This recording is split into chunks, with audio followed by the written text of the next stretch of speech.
Welcome to this program today. I am going to demonstrate how to crochet. And I have carried with me these are 5 different sizes of needles that I use. And if I was going to have a very tiny kind of wool, I would use the smallest of these, and they have different sizes. So depending on what size of wool or thread that I'm using to make, and depending on what I am making, I would use a particular needle.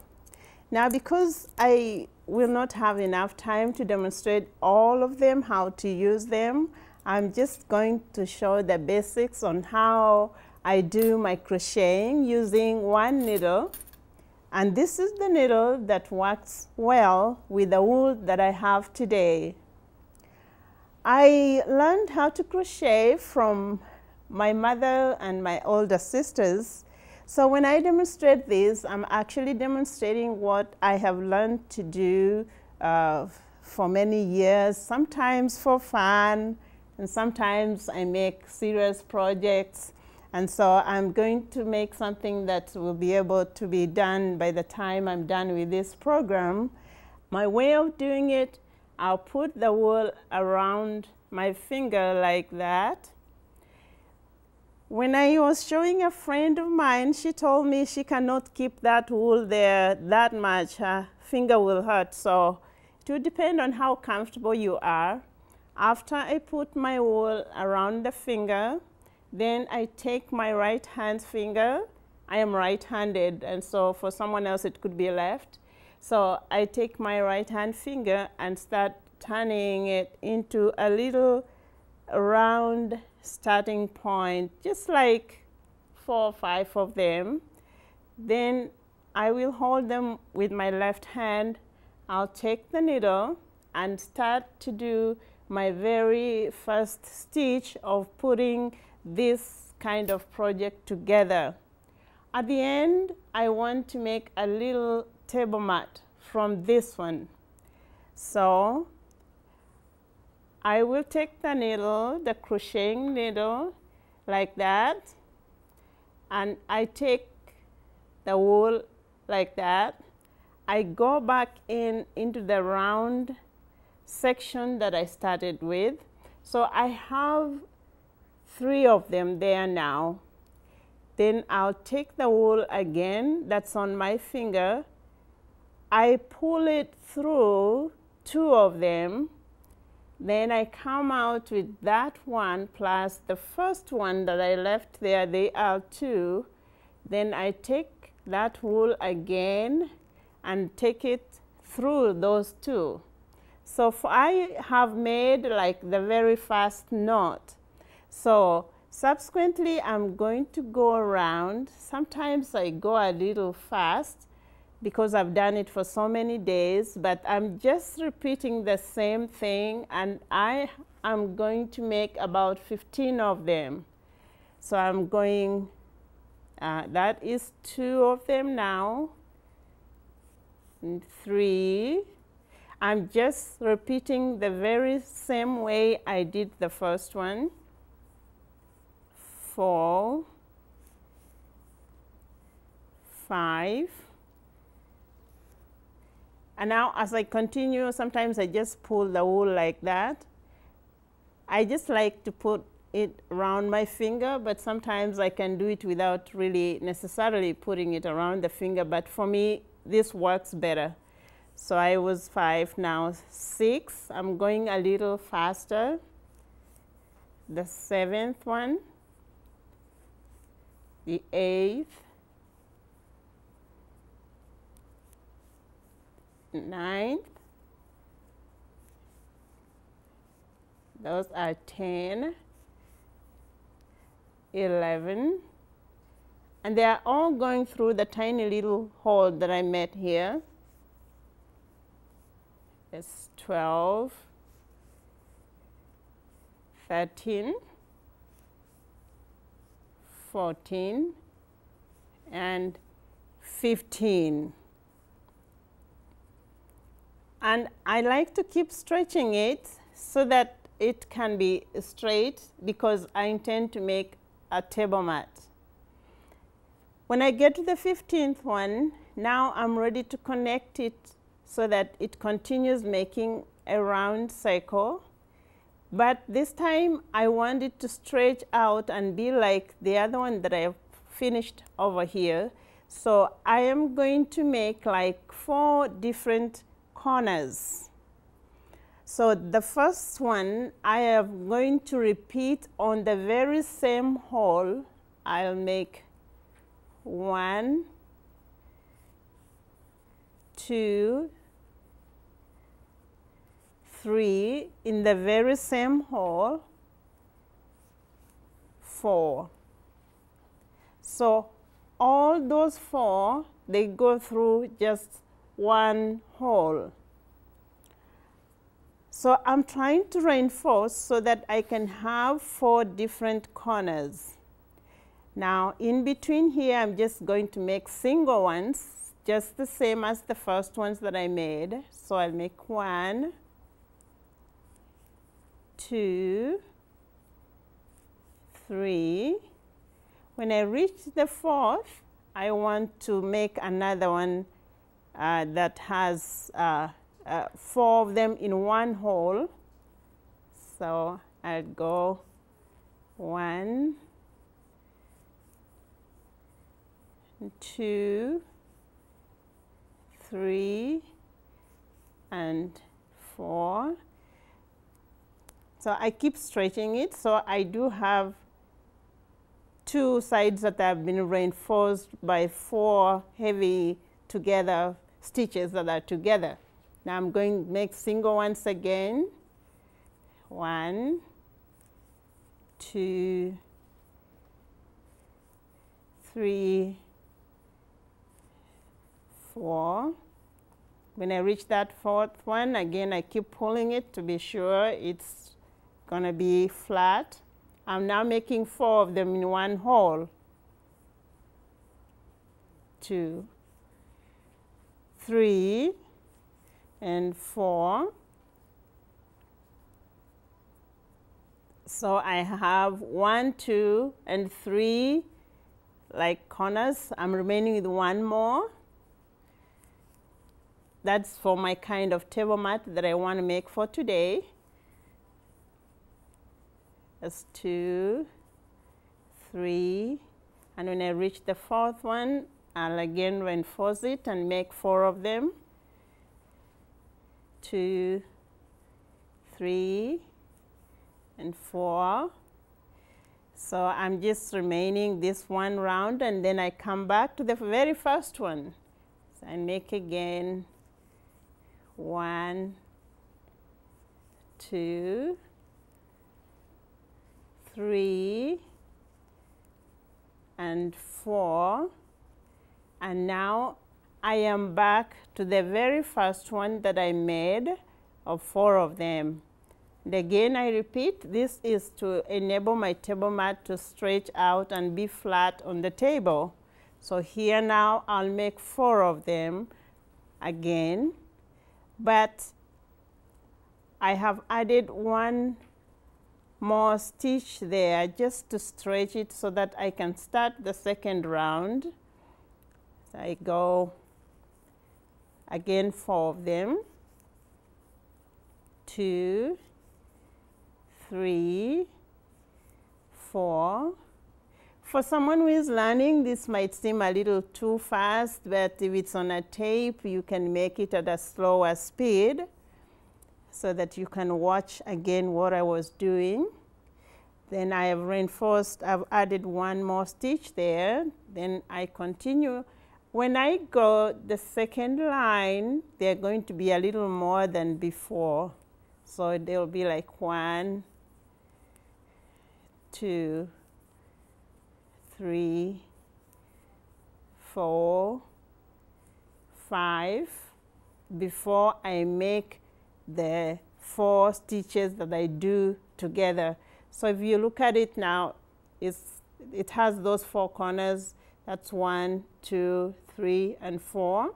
So now I just keep adding more in between the 4 corners so that it can keep growing a little bigger and still stretching out and remain flat. So I go 1, 2, 3, and 4. And you notice that as I do this, sometimes I do it without really putting the wool around my finger.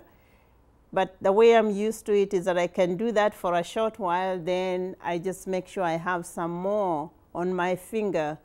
This works better for me when I have it around my finger because I am able to pull it from there and use it with the needle. So my finger just helps me to hold it enough distance to pick it up with the needle. So I'll go again, 1, 2, 3, 4, 5. Now it's even getting to 6 in between them because it's growing a little bigger. And I always keep stretching it. And sometimes I place it on the table just to be sure it is flat. So this is the smaller one of this big one that is finished here. So sometimes I just put it on the table to be sure it's okay. I'll continue and make this corner again, 4 of them. 1, 2, 3, and 4. So I am actually just repeating the very same thing, only that I'm adding more of the stitches as I go, as I continue to make it a little bigger. Now it's going to 1, 2, 3, 4, 5, 6. Now, actually on the 7th one now is when I'm adding 4 of them again in one hole. 1, 2, 3, and 4. And I continue and make the single ones. 1, 2, 3, 4, 5, 6, and 7. I have to keep reminding myself that I'm going a little too fast for someone who is learning. So I'm trying again to go a little slower. I pick the needle like that and I take the wool like that. Then I go down into one of these holes up here. I don't go down here because I want to keep it growing bigger. So I'll go in between the spaces here like that. And this is at the corner where I am making 4 of them. So I'd go in the same hole. I'll make 1,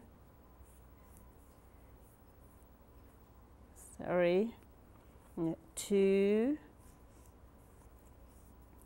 3, and 4. And when I make the 4, sometimes I may skip one hole here because it can stretch further. Then I continue and make the single ones. 1, 2, 3, 4, 5, and 6, 7, 8. Now it's even going to 8 now for the single ones that are in between, and still I continue to stretch it and I make the 4.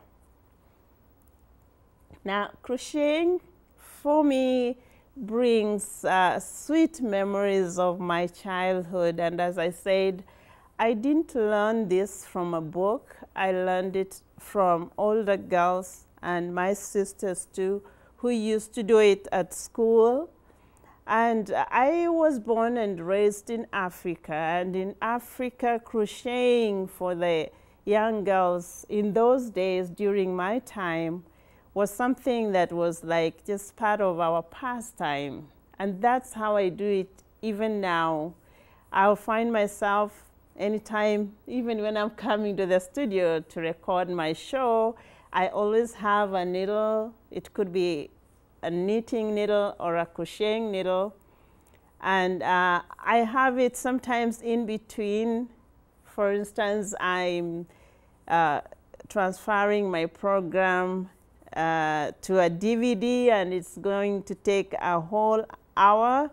I realize that I can just sit and make a table mat while just waiting for my DVD to burn. And that's how I made this, this full one here while I was seated turning my project into a DVD. And so when I do it by hand like this, I do realize that I could still go out there and buy a table mat at a very cheap price. But there's something I find in crocheting. For me, it is therapeutic. It is relaxing. At the same time, there's always a satisfaction I have when I look at the end product of something that I have made. A satisfaction that is different from something that I buy from the shop. And so with technology now, we know that we can buy so many things that I made by machine. And sometimes we are too busy to have time to crochet something like this. And so most friends that I meet that still love to crochet, they tell me they don't necessarily do it because they can't afford to buy something, but they do it because there is pleasure in doing or making something with their own hands. And that's how it is to me. And I have done it for so long now that I can easily make a table mat within just a few minutes. So I'm just repeating the same thing that I was doing, and whenever I get to the corners, so I have those 4 corners, 1, 2, 3, and 4, I keep reinforcing it so that it can remain flat on the table by making 4 of them in one hole. I do know that when you go, say, to Walmart or any shop that sells knitting stuff, sometimes you will find there is a pattern that comes with the wool. For instance, the wool that I have right here, when I bought it, I noticed that it does have a pattern there already. Now, the advantage that some people have who are able to read the patterns that are written, because if I tear out this piece of paper, inside it, there are instructions on how to make the end product or the project that they have drawn or put a picture for you. So there's this picture here that shows you that with this wool that you bought from Walmart or from wherever you buy it from, you can end up making something like this. So for those who are able to read the patterns, one advantage about it is that you can make so many different designs. For me, Zipporah, I just do it offhand, and I try to create my own things. I feel so nice to look at something that I crocheted 3 years ago. And that's one thing that has made me keep crocheting, and it also helps me to pass my time. Like when I'm waiting to see a doctor, or for instance, a few months ago, I have a son with special needs, and he was in hospital. I was emotionally down, really down. But when I remembered to carry my wool and do this crocheting, I was so amazed that by the time he came out of hospital, I had made so many things, and I realized it was helping me to pass time and not to think about the time I'm waiting outside the door to have to talk to the doctor or to see my son. And I have come to learn there are many other people who use this time for crocheting as a way to pass time. Now, as I continue to make it, because I want at the end of it to be the same as the one that I finished here, if I want to make several table mats, I'll place it on top of the first one that I had made and see if it measures, it's close to it. That's my way of doing it. For those who read the patterns, they can count the stitches and see whether it's almost time to get done. So just now I noticed that maybe I just have one more line to make, and I have to continue to remember to reinforce 4 stitches at those corners. And at the end of it, I want it to come out to be almost the same as the first one that I made, so that when I put them on my table, they are all the same color. Sometimes I find my wool even in a thrift store, and I can find wool that is not the same color, and I still take it if it's cheap and just use it and crochet something even in odd places.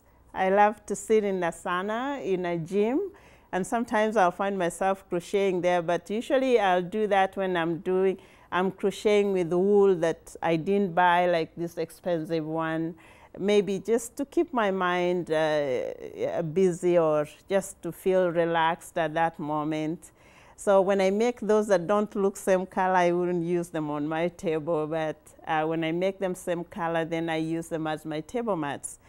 So it is now close to the end of it, and so because of time, I want to show how to make the edges that are decorative to finish the table mat.